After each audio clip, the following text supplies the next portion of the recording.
Olá, boa tarde.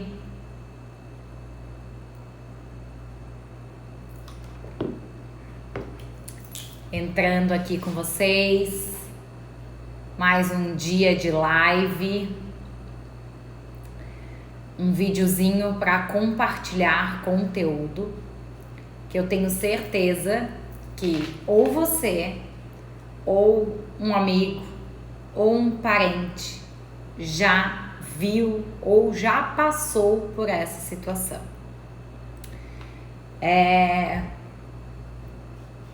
Semana passada um cliente me procurou e me falou o seguinte: olha a situação, tá? Gisele, eu fui fiador no contrato de locação da minha filha e do meu ex-genro. Ocorre que agora eles se separaram e o meu ex-genro vai ficar morando no imóvel. E aí o ex-sogro tá de fiador no contrato de locação do ex-genro. Olha o problema. E isso nem acontece, né, gente? Isso nunca acontece. Pai, sogro ser fiador no contrato de locação, né? Mas daí olha o problema, né, no caso da separação. Aí o pai me ligou indignado que não quer ser mais o fiador daquele contrato de locação onde a filha nem tá mais residindo no imóvel. E aí, eu tive que dar a notícia para ele. Primeiro eu perguntei, né? Esse contrato é por quanto tempo? Aí ele me disse que era um contrato de locação com um prazo determinado de 36 meses e que eles já tinham cumprido 12 meses, ou seja, um contrato com prazo determinado onde ainda faltam 24 meses para extinção desse contrato. Gente, e aí?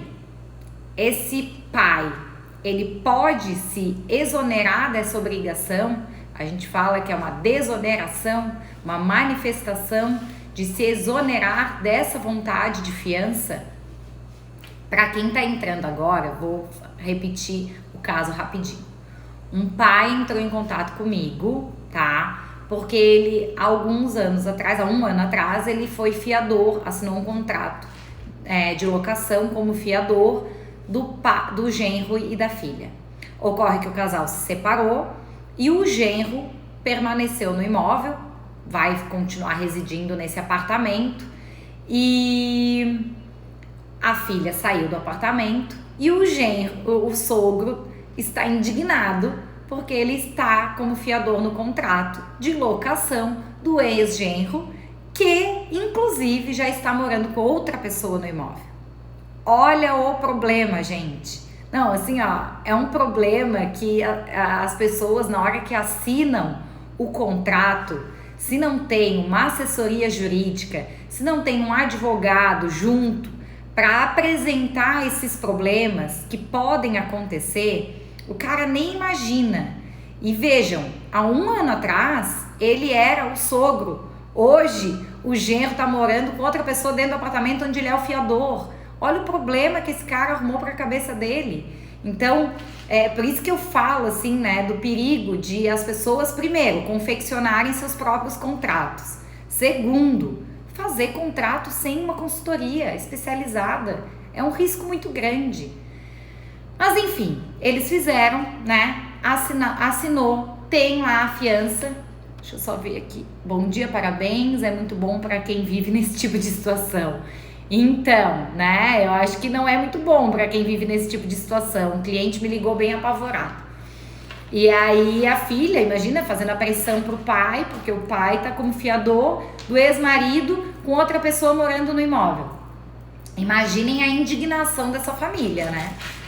Só que aí, gente, a gente tem uma relação contratual, nesse caso, onde o fiador, ele se comprometeu a garantir o contrato pelo período do contrato. E o contrato, nesse caso que nós estamos falando, é um contrato de locação por 36 meses. Então, enquanto esse contrato perdurar por prazo determinado, esse fiador, ele é obrigado sim a permanecer nesse contrato. Ele não tem como se desonerar dessa fiança.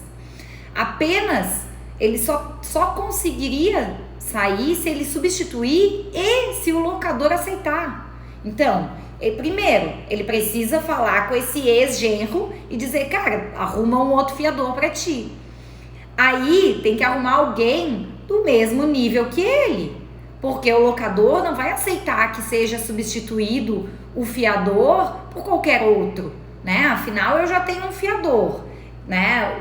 Se esse contrato foi feito, que não foi, ele já me disse que não foi, mas se tivesse sido feito por um advogado, esse advogado ele vai pesquisar e vai verificar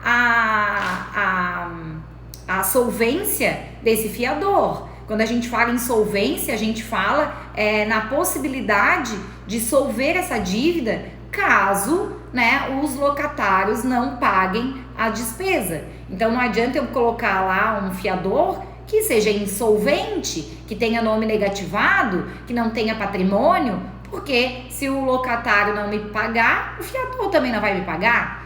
Então, essa é a diferença de ter um contrato feito por um especialista, né? Essa e outras, né?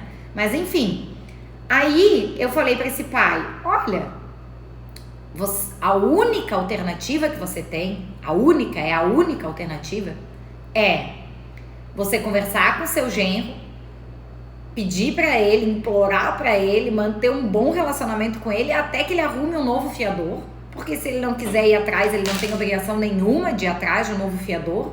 Por quê? Porque esse pai assinou o contrato por livre e espontânea vontade há um ano atrás. Afinal, há um ano atrás, esse cara que tá morando no imóvel era o marido da filha dele. Entende? Então, ele assinou de livre e espontânea vontade, ele não foi forçado a assinar esse contrato. E aí, parabéns, doutor, em tirar dúvida, em quem tiver... Ah, tá. Preciso de uma previdenciarista. Ah, tá. Depois me manda inbox que eu te dou alguma indicação. Então, aí esse pai assinou esse contrato por livre e espontânea vontade. E a relação contratual, ela não pode ser simplesmente dissolvida. Não existe nenhum ato ali de resolução de contrato, só o fato deles terem se separado, né? Talvez, se tivesse previsto isso no contrato e onde o locador tivesse concordado com isso, ou talvez, né, uma das dicas que eu dou é colocar 2 fiadores, um com parentesco com a esposa, um parentesco com o marido, e aí prever no contrato, né, que no caso da separação, no caso da extinção até quando é sociedade, né, no caso de extinção de sociedade, permanecendo fulano no imóvel, permanecerá apenas o fiador tal, permanecendo o outro no imóvel, permanecerá apenas o fiador tal. Isso são situações que a gente consegue prever, né, pela prática que a gente tem. Mas imagina, foi um contrato feito pelas partes, eles não conseguiriam prever esse tipo de situação, não previram essa situação e não tem nada no contrato.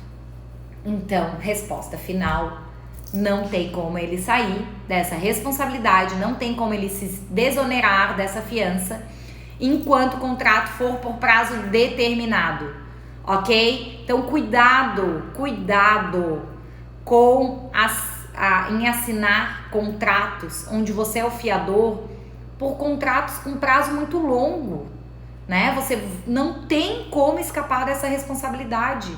Você assinou, você se comprometeu, você vai ter que ser responsável por esse contrato enquanto ele durar por prazo determinado, ok? Então, se o contrato for por 5 anos, você fica responsável por 5 anos. No caso, era um contrato de 36 meses, já passaram 12 meses, esse meu cliente vai ter que ficar responsável por mais 24 meses. Não tem como fugir disso. Única alternativa, falar com o ex-genro, tentar encontrar um novo fiador que concorde assumir esse contrato pro ex-genro. apresentar esse fiador para o locador e fazer um aditivo contratual com o locador. Isso é fácil? Não, não é fácil. Não é fácil. Bem difícil, tá? Primeiro, encontrar alguém que queira se responsabilizar pela dívida do ex-genro. Segundo, encontrar alguém que seja adequado e que o locador aceite. É bem difícil, não é fácil. Mas é a única alternativa.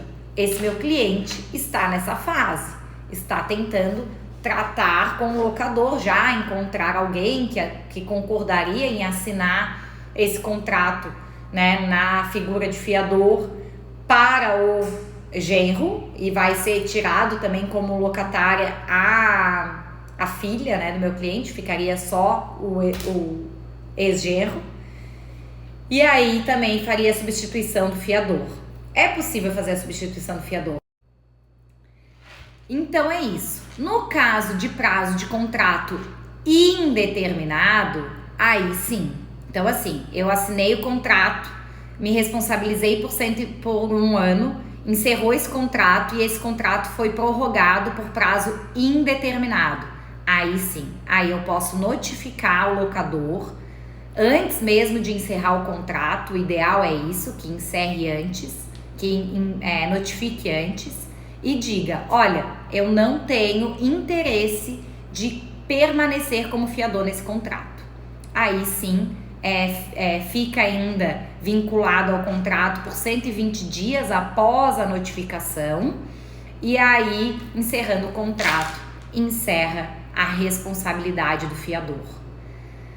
Tá certo, gente? Então, cuidado, cuidado. Assinatura de contrato é uma coisa séria, elaboração de contrato é uma coisa mais séria ainda. Então, cuidado. Essa é a minha dica de hoje.